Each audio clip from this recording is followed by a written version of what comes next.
그대의 인생, 흙먼지 속에서 피는 꿈, 서울 외곽, 아직 포장되지 않은 비포장 도로 위로 흙먼지가 뿌옇게 피어올랐다. 민수는 퇴근 후 무거운 장화를 벗으며 땀에 젖은 셔츠를 짜냈다.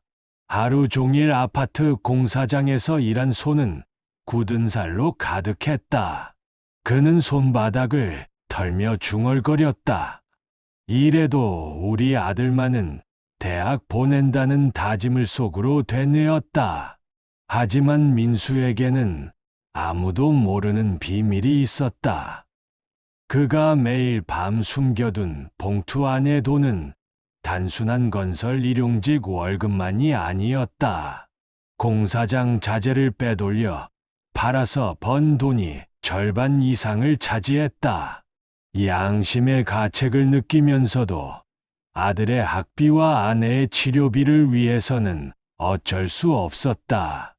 영희가 몇 달 전부터 계속되는 기침과 가슴 통증을 호소했지만 병원비가 부담스러워 동네 약국의 기침약으로만 버텨오고 있었기 때문이다. 그의 아내 영희는 밥상을 펴며 고개를 끄덕였지만 그녀 역시 남편이 모르는 고통을 안고 있었다. 매일 밤피를 토하고 있었던 것이다. 폐결핵 말기 증상이었지만 가게에 부담을 주고 싶지 않아 혼자서 견디고 있었다. 고등학교까지 마쳤지만 결혼과 동시에 집안일에 매달려야 했던 그녀는 가끔 책을 다시 펼쳐보고 싶었지만 부엌에서는 그런 여유조차 사치였다. 더욱이 최근에는 몸이 너무 아파서 글자를 보는 것도 힘들어졌다.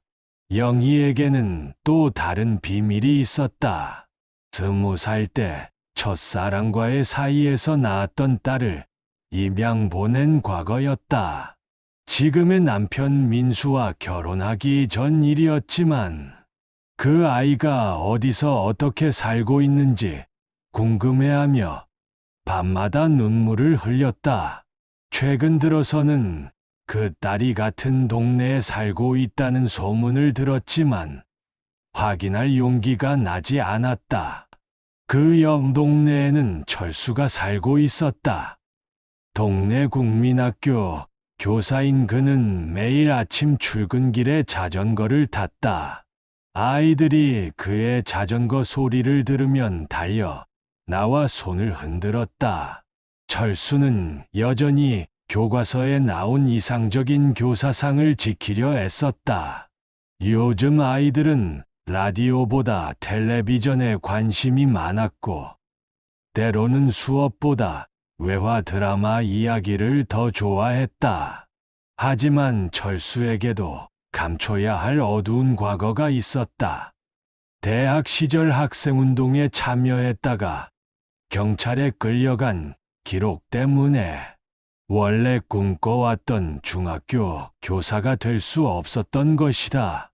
초등학교 교사 자리도 아버지의 간곡한 부탁과 뒷돈 덕분에 겨우 얻을 수 있었다. 매일 아이들을 가르치면서도 자신의 과거가 발각될까봐 전전긍긍했다. 더욱이 최근 교감이 그의 과거를 의심스러워하며 신경 쓰는 눈빛을 보내고 있어 언제 학교에서 쫓겨날지 모른다는 불안감에 시달리고 있었다. 철수는 또한 동료 교사인 미영에게 마음을 두고 있었지만 그녀가 이미 약혼자가 있다는 사실에 괴로워했다. 미영의 약혼자는 서울에서 공무원으로 일하는 안정적인 남자였고 과거에 문제가 있는 자신과는 비교가 되지 않았다. 그럼에도 불구하고 미영에 대한 마음을 포기할 수 없어서 매일 밤 술을 마시며 자괴감에 빠져들곤 했다. 병원에서는 순자가 야간 근무를 마치고 막 퇴근하던 중이었다. 유일한 여성 의사로서 동네 어르신들은 아직도 그녀를 간호사라고 부르곤 했다. 그녀는 쓴 웃음을 지었지만 사실 그것보다 더 큰 고민이 있었다. 의대를 졸업하고 의사가 되기 위해 아버지의 빚까지 떠안으며 공부했지만 정작 가족들은 그녀가 빨리 결혼해서 집안을 일으켜 세우기만을 바라고 있었다. 순자의 아버지는 사업 실패로 거액의 빚을 지고 있었고 채권자들이 매일 집에 찾아와 협박을 일삼았다. 순자의 의사 월급으로는 생활비와 빚, 이자를 감당하기도 벅찬 상황이었다. 설상가상으로 어머니마저 당뇨 합병증으로 투석을 받아야 하는 상황이 되어 의료비 부담이 가중되고 있었다. 그런 중에 순자에게 청혼한 남자가 있었다. 서울에서 성공한 사업가라고 자처하는 중년 남성이었는데 순자의 빚을 모두 갚아주겠다고 제안했다. 하지만 그 남자에게는 이미 부인이 있었고 순자를 첩으로 삼으려는 속셈이라는 것을 나중에야 알게 되었다. 순자는 모욕감과 절망감에 휩싸였지만 가족의 생계를 위해서는 그 제안을 받아들여야 하는 것은 아닌지 고민에 빠졌다.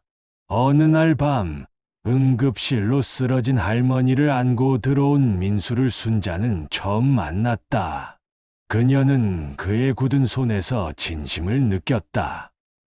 민수는 아무 말 없이 고개를 숙였고 손등 위에 땀방울이 맺혔다. 그 순간 순자는 이 남자의 손에서 자신이 잃어버린 무언가를 발견했다. 정직함과 성실함, 그리고 가족을 향한 진정한 사랑이었다. 하지만 민수는 이미 결혼한 몸이었고 순자 역시 그 사실을 알고 있었다. 두 사람 사이에는 말할 수 없는 감정이 싹트기 시작했지만 현실의 벽은 너무나 높았다. 민수는 아내 영희가 심각한 병을 앓고 있다는 것을 모르고 있었고 순자는 그 사실을 알면서도 민수에게 말할 수 없었다. 의사로서의 윤리와 한 여자로서의 마음 사이에서 갈등했다. 시간이 흘러가면서 네 사람의 운명은 서로 얽히기 시작했다.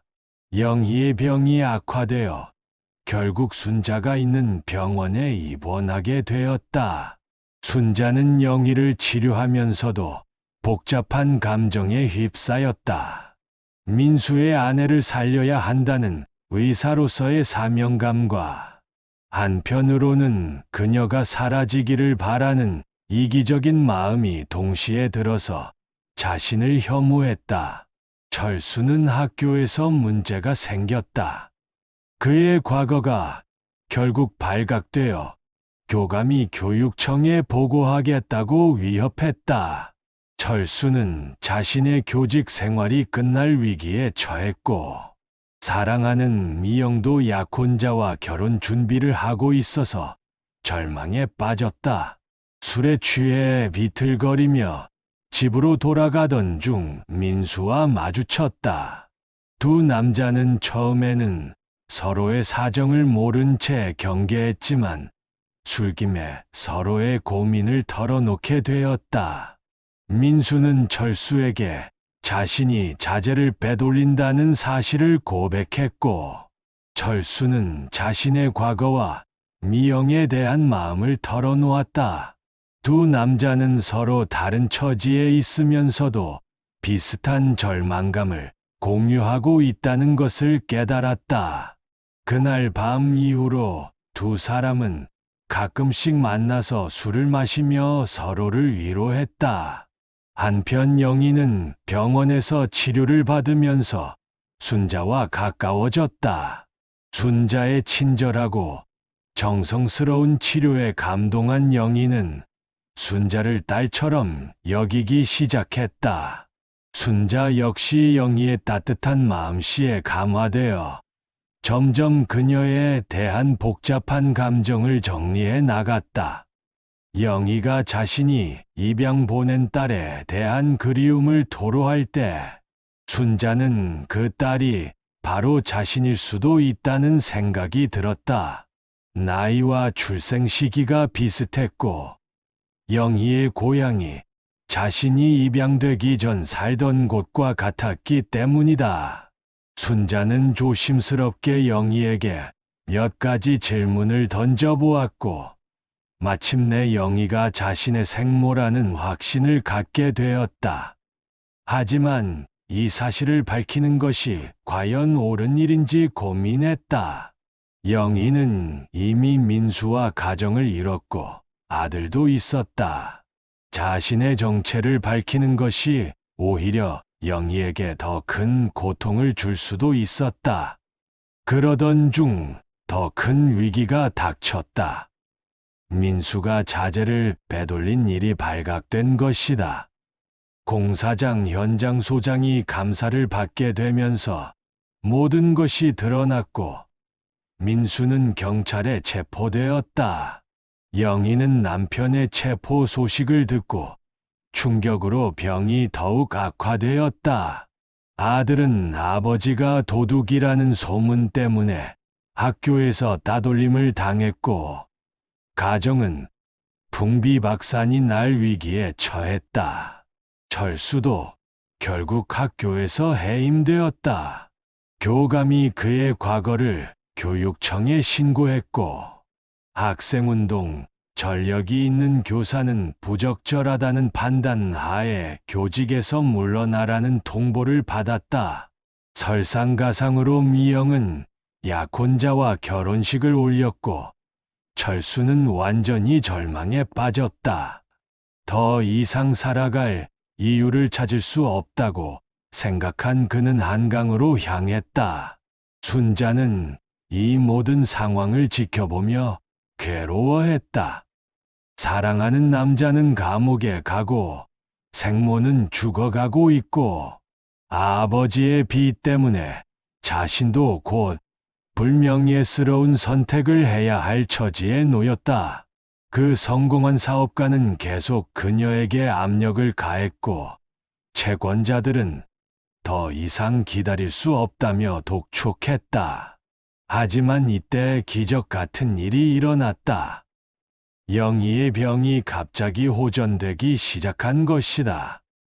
순자의 정성스러운 치료와 간병 덕분이었다.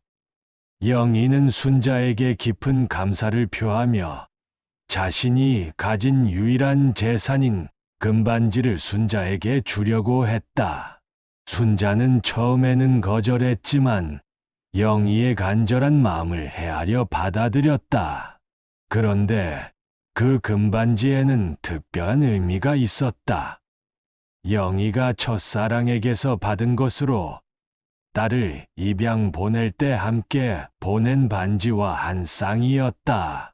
순자는 자신이 가지고 있던 반지와 비교해보니 정확히 짝이 맞는 것을 확인했다. 이제 더 이상 의심의 여지가 없었다. 순자는 영희가 자신의 친어머니라는 사실을 확신하게 되었다. 순자는 용기를 내어 영희에게 모든 것을 털어놓았다. 자신이 25년 전 영희가 입양 보낸 딸이라는 것, 그리고 지금까지 어머니를 그리워하며 살아왔다는 것을 말했다. 영희는 처음에는 믿을 수 없어 했지만 반지와 여러 정황을 확인한 후 눈물을 쏟으며 순자를 끌어안았다. 25년 만의 모녀 상봉이었다. 영희는 순자에게 자신의 지난 과거에 대해 사과했고 순자는 어머니를 용서한다며 앞으로는 가족으로 살자고 했다. 두 모녀는 서로를 잃어버린 시간을 만회하려는 듯 많은 이야기를 나눴다. 영희는 순자가 의사가 된 것을 자랑스러워했고 순자는 어머니가 자신을 위해 얼마나 많이 아파했는지 이해하게 되었다. 이 소식을 들은 민수는 감옥에서도 기뻐했다. 아내가 건강을 회복했을 뿐만 아니라 잃어버린 딸까지 찾았다는 소식이었기 때문이다. 순자가 영희의 딸이라는 것을 알게 된 후, 민수는 순자에 대한 자신의 감정을 정리할 수 있었다. 그녀는 이제 딸 같은 존재였고, 자신이 품었던 불순한 마음을 깨끗이 씻어낼 수 있었다. 순자는 아버지의 빚 문제를 해결하기 위해 새로운 방법을 찾았다.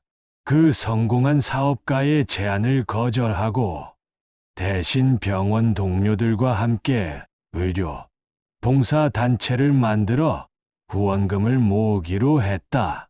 또한 자신의 의술 실력이 인정받아 큰 병원에서 스카웃 제의가 들어왔고 더 나은 조건으로 이직할 수 있게 되었다.